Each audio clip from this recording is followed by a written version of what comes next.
Hello to everyone, Nikki ma'am here. Okay, now we are starting with our first session of tenses. First, wish to let you know about the things that पढ़ने की कोई as नहीं होती, सीखने की कोई as नहीं होती. ठीक है, हम बेसिक चीज़ों पे जब वर्क करते हैं तो हम बहुत बेसिक्स पे लेके चलेंगे. आज मैं जब भी कोई भी सेशन लूँगी मैं कुछ चीज़ों को बेसिक्स से जोड़ दूँगी. ठीक है, जैसे हमने बचपन में पहले किया था, बेसिक्स बनाते हैं. हमने बचपन में क्या किया था, we have gone with ABCD, ऐसे कुछ पढ़ा था हमने, ABCD. हम पढ़ते गए ABCD. These are so called as letters. इनको हम लेटर्स बोलते हैं. 26 अल्फ़ाबेट होते हैं, पूरे अल्फ़ाबेट्स होते हैं, उनको हम अल्फ़ाबेट बोलेंगे जब 26 होंगे. और इंडिविजुअली A भी एक लेटर है, B भी एक लेटर है, C भी एक लेटर है, D भी एक लेटर है. हमने जब बचपन में क्लास ज्वाइन करी होगी, जब शुरू में स्कूल गए थे, आपको भी ये पता है, हमने कैपिटल ABCD स्टार्ट की थी, फिर हमने स्मॉल ABCD की थी, फिर हमने कर्सिव करी थी, एंड फाइनली हमने छोटे छोटे वर्ड्स बनाना सीखे थे. अब वर्ड सिंगल वर्ड से भी होता है, जैसे मैं आपको बताना चाहूँगी, आई भी एक वर्ड है. ठीक है, सिंगल लेटर से भी वर्ड बन गया. आई एक सिंगल लेटर वर्ड है. फिर हम देखेंगे आई के साथ एम हो गया, ये डबल लेटर हो गया. इज में भी 2 लेटर्स आए. ठीक है, ऐसे हमने 3 लेटर वाले भी सीखे, यू. फिर हमने सीखा डक, ऐसे.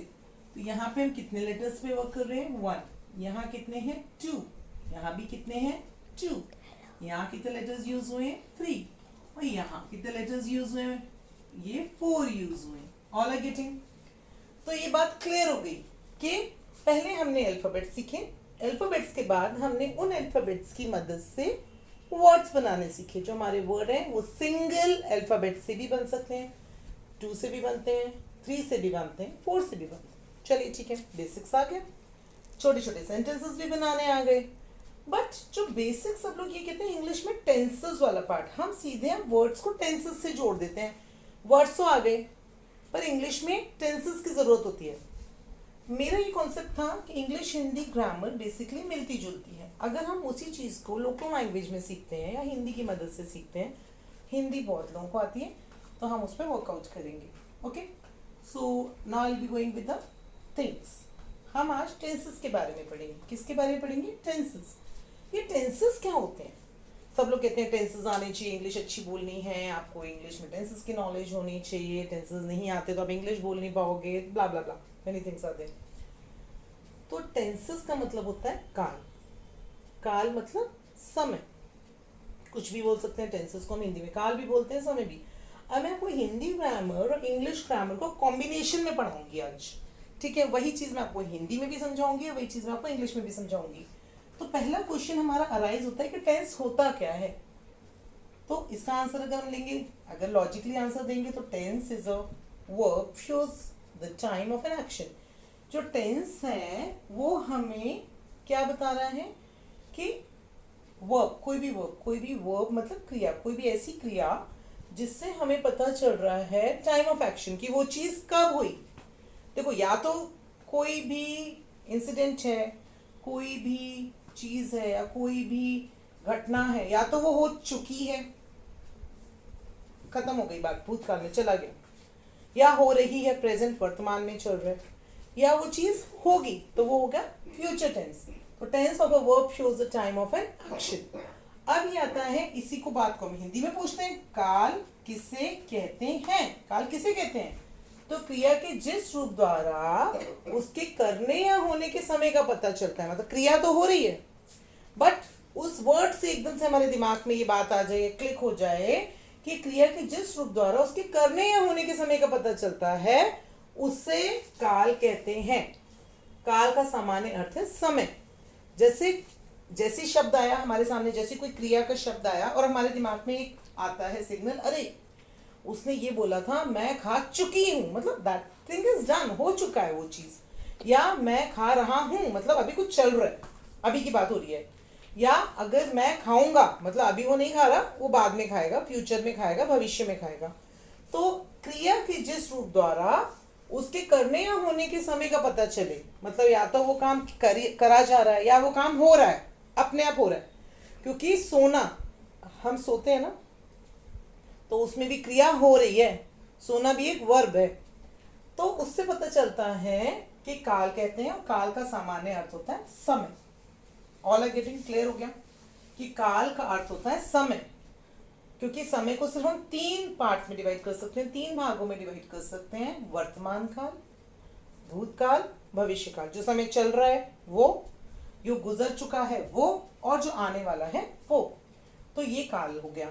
अब इसमें हाउ मेनी काइंड्स, कितने तरह के काल होते हैं? तो देयर आर 3 काइंड्स। अब but understood and but natural है कि 3 तरह के। प्रेजेंट टेंस मतलब जो चल रहा है, जो समय चल रहा है, जो घटनाएं हो रही हैं, जो अभी हमारे सामने है, जिसमें हम अपना कर्म कर सकते हैं, that is the present tense. Past tense जो गुजर गया, जो हो गया सो हो गया, हम उसमें कुछ नहीं कर सकते, कोई बदलाव नहीं कर सकते, वो पास्ट टेंस की कैटेगरी में आता है। और फ्यूचर टेंस जो होएगा। तो काल को हमने 3 पार्ट्स में डिवाइड कर दिया, that is present tense, past tense, future tense. ये 3 टेंसेस हो गए आपके। तो काल के कितने भेद होते हैं? अगर इसी क्वेश्चन को हिंदी में पूछते हैं तो वही आंसर निकल के आता है, सेम उत्तर। यहाँ पे क्या होगा? Question answer. तो यहाँ पे क्या होगा? प्रश्न उत्तर। प्रश्न पूछा जा रहा है काल के कितने भेद हैं, उत्तर आ रहा है काल के 3 भेद होते हैं। प्रेजेंट टेंस मतलब वर्तमान काल, पास्ट टेंस का मतलब होता है भूतकाल, फ्यूचर टेंस का मतलब होता है भविष्य काल। ठीक है, अगर हम इंग्लिश में लिख रहे हैं तो हम प्रेजेंट टेंस लिखेंगे, हिंदी में उसी चीज को लिखेंगे वर्तमान काल। इंग्लिश में लिखेंगे पास्ट टेंस तो हिंदी में लिखेंगे भूतकाल, और इंग्लिश में लिखेंगे फ्यूचर टेंस, उसमें लिखेंगे भविष्य काल। Things are clear. अब इसमें से हम नेक्स्ट क्वेश्चन बनाते हैं। क्वेश्चन नंबर 3 हमको कहता है what is present tense. Present tense क्या होता है, मतलब वर्तमान काल क्या होता है? अभी मैंने आपको बातों में भी समझाया।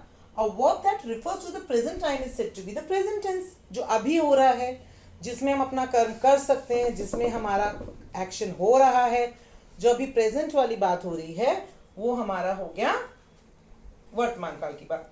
A verb that, verb मतलब क्रिया, जो रिफर करती है प्रेजेंट टाइम को, मतलब अभी के समय को, उसको हम प्रेजेंट टेंस कहते हैं। A verb that refers to the present time is said to be the present tense। तो वर्तमान काल किसे कहते हैं, ये वाला क्वेश्चन आ गया। हिंदी में भी same question is there, same answer will be there कि वर्तमान काल किसे कहते हैं, जो समय अभी चल रहा है। तो कर्ता द्वारा, कर्ता मतलब the one who is doing, करने वाला तो कर्ता ही होता है, जो कर्म को करता है उसे कर्ता कहते हैं। अगर मैं लिख रही हूं तो कर्ता मैं हो गई। तो कर्ता द्वारा मतलब कर्ता से, या कर्ता के द्वारा, या कर्ता द्वारा की गई क्रिया जिस रूप द्वारा यह ज्ञात होता है कि कार्य हो रहा है या किया जा रहा है, उस समय को वर्तमान काल कहते हैं। मतलब हमें जिस क्रिया, जिस वर्ड से, क्रिया के जिस वर्ड से हमें ये पता चलता है या ज्ञात होता है, पता चलता है कि कार्य हो रहा है, अभी जो चल रहा है या किया जा रहा है, उस समय को वर्तमान काल कहते हैं। All are clear with the things. अगर यही क्वेश्चन आपको इंग्लिश ग्रामर में पूछा जाता है what is the present tense, तो आपका आंसर होगा verb that refers to the present time is said to be the present tense. And again वही क्वेश्चन हिंदी में पूछा जा रहा है, वर्तमान काल किसे कहते हैं? तो कर्ता द्वारा की गई क्रिया के जिस रूप द्वारा यह ज्ञात होता है कि कार्य हो रहा है या किया जा रहा है, उस समय को वर्तमान काल कहते हैं। आगे समझ सबको। अब आते हैं next, what is the past tense. वही बात आती है, पास्ट टेंस जो गुजर गया, जिसमें अब हमारा कोई रोल, हम चाह के भी कोई रोल प्ले नहीं कर सकते, हम बदल नहीं सकते। कहते ना, हम भविष्य के लिए तो कोशिश कर सकते हैं, हम जो गुजर गया उसको नहीं बदल सकते। जो हो गया सो गया, गॉन, डन। तो उस केस में बोलेंगे verb that refers to the past time is said to be the past tense. जो समय गुजर गया, वर्ब जो रिफर कर रहे हैं जिसको हम पास्ट टाइम के लिए, उसको हम बोलेंगे पास्ट टेंस। तो पास्ट टेंस के लिए हम क्या वर्ड यूज करते थे? हमने आपको बताया था, पास्ट टेंस के लिए भूतकाल वर्ड यूज करते हैं, जो समय निकल गया। तो भूतकाल किसे कहते हैं, ये क्वेश्चन अराइज होता है, भूतकाल किसे कहते हैं? कर्ता द्वारा, कर्ता मतलब कर्म करने वाला, क्योंकि अपने आप तो काम होगा नहीं। कर्ता द्वारा की गई क्रिया के जिस रूप द्वारा यह ज्ञात होता है कि कार्य हो रहा था मतलब इट इज डन, अभी वो हो चुका है, खत्म हो चुका है, हो रहा था या किया जा रहा था, उस समय को भूतकाल कहते हैं। तो अभी हम भूतकाल की बात करेंगे। जो भी वर्ड या जो भी वर्ब, जो भी क्रिया हमें ये बताती है कि वो काम हो रहा था, वो किस कैटेगरी में आ जाती है बेटा? वो आ जाती है हमारी पास्ट टेंस की कैटेगरी में। तो आज हमने ये देखा कि बेसिक जब हमने स्टार्ट किया स्कूल जाना, हमने छोटे छोटे लेटर्स, 26 अल्फाबेट्स होते हैं, उनमें 26 लेटर्स होते हैं। 26 लेटर्स की मदद से हमने वर्ड्स बनाए थे। ये सब क्या बनाए थे? हमने वर्ड्स बनाए थे। और इन वर्ड्स को हमने जब सेंटेंसेस में कन्वर्ट किया तो ये बात आई कि वो सेंटेंसेस हमारे प्रेजेंट के हैं, पास्ट के हैं कि फ्यूचर के हैं। क्योंकि बात या तो पास्ट टेंस की होगी या प्रेजेंट टेंस की होगी या फ्यूचर टेंस की होगी, इसलिए टेंस इंपॉर्टेंट हो जाते हैं। अब इंग्लिश में जो टेंसेस होते हैं उनके फॉर्म्स ऑफ वर्ब होते हैं। टेंसेस के लिए हमें फॉर्म्स ऑफ वर्ब याद करने पड़ते हैं। क्या याद करने पड़ते हैं? Forms of verb.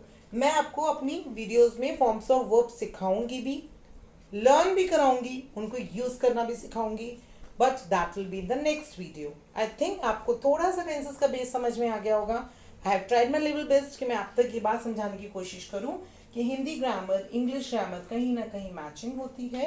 And thank you for giving your precious time. अब मैं आपको यही चाहूंगी कि you should subscribe my channel and so that you can see my videos ahead. Thank you to all.